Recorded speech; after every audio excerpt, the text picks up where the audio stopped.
Between Venice and the Lido, in the cold gray waters of the Venetian Lagoon, there is a small island.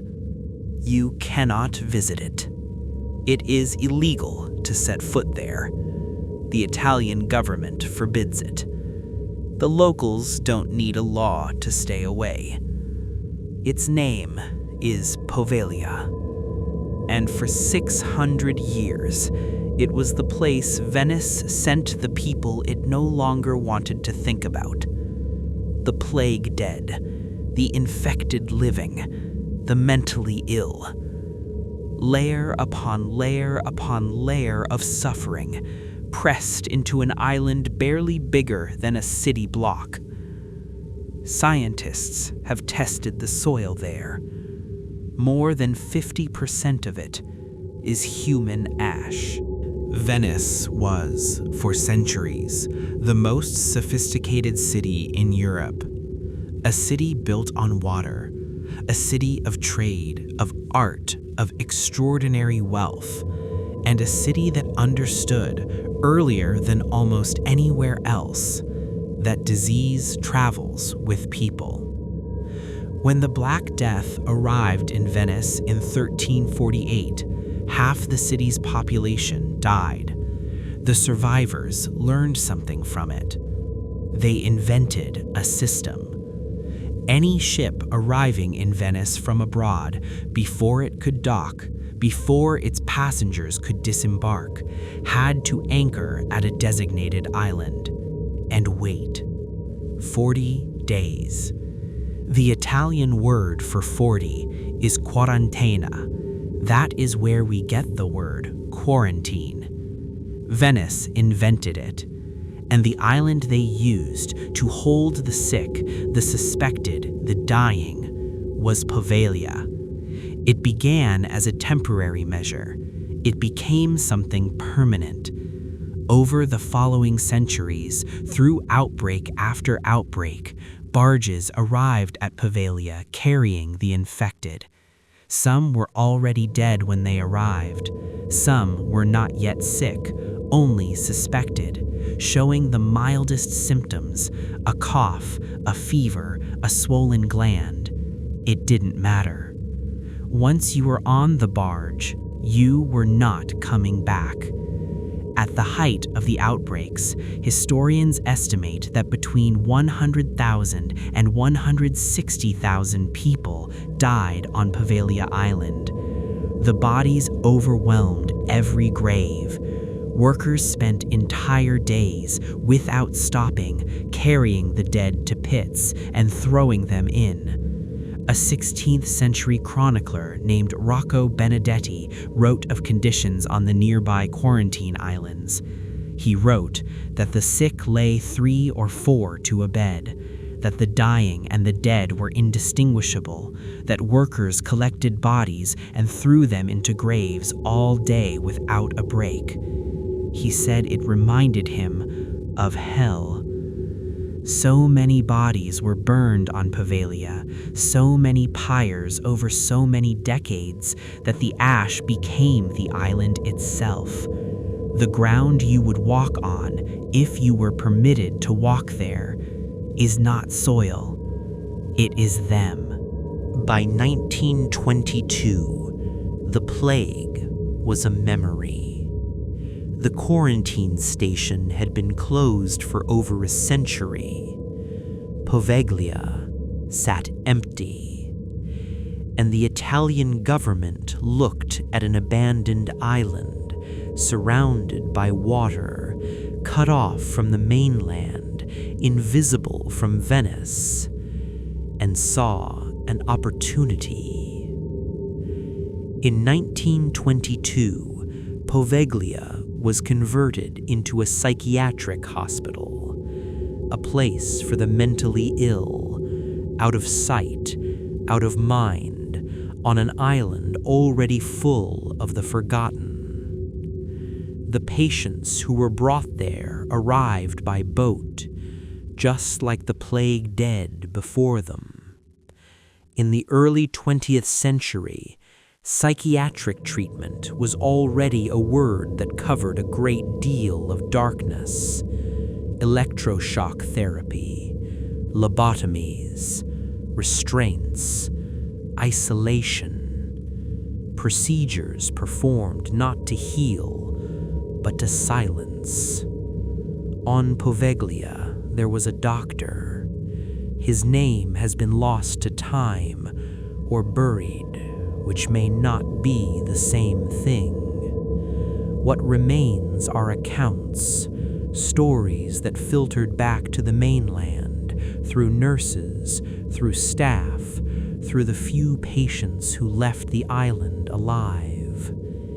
He performed lobotomies, not with surgical precision, but with chisels, with drills, with hammers, without anesthesia, without sanitation, without apparent concern for whether the patient survived.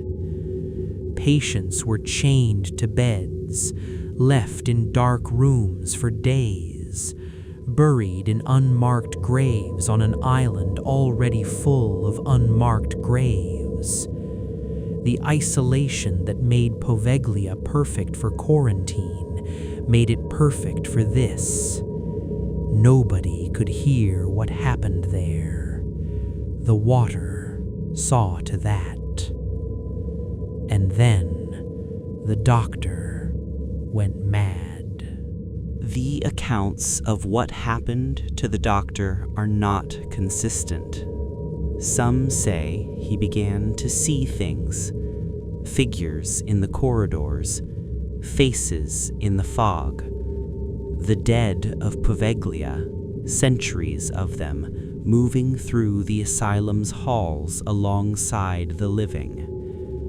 Some say the patients told him what they saw and he punished them for it. Some say, eventually, he began to see it too.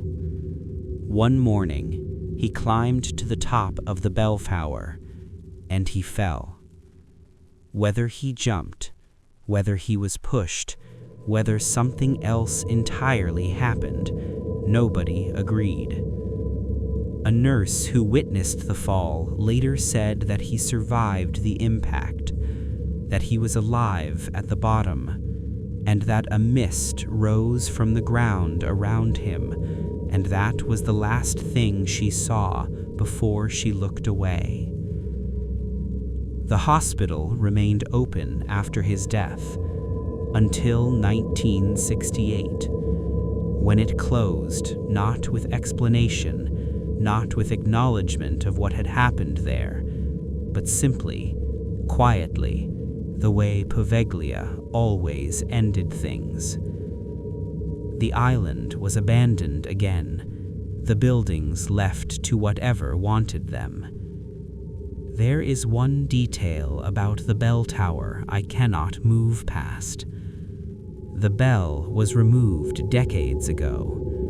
There is nothing in the tower that can ring, and yet, people who have approached the island by boat have reported hearing it. A bell that no longer exists, ringing from an island you are not permitted to visit, over water that holds more than a century of silence. In 2014, the Italian government tried to sell Poveglia. An auction. The winning bid, €500,000. The deal fell through. The buyer walked away.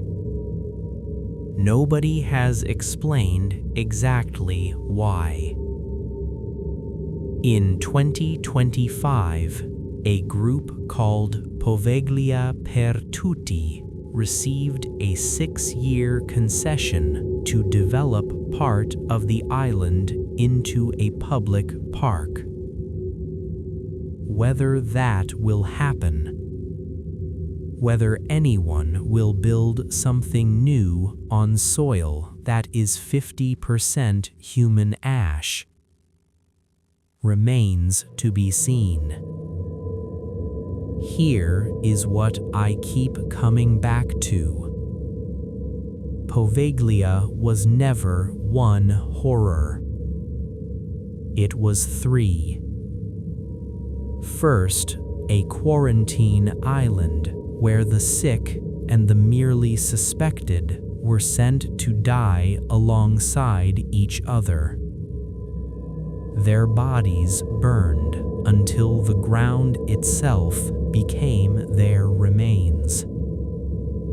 Then, a psychiatric hospital where the forgotten were subjected to procedures that the mainland preferred not to know about.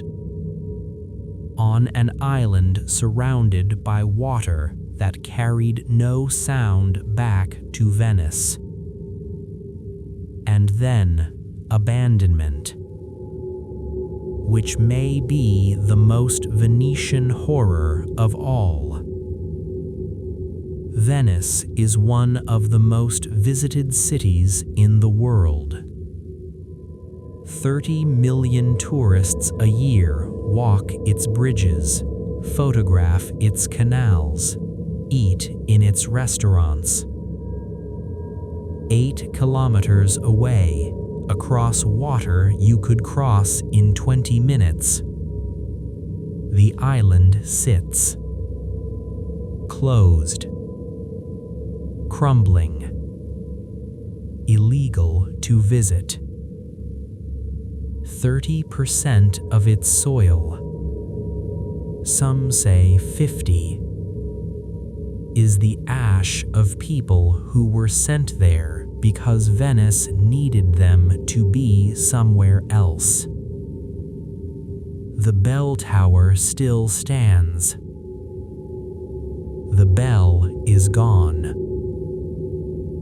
But if you take a boat close enough, on the right night, in the right kind of silence, people say you can still hear it, ringing for no one, over the water, over the ash.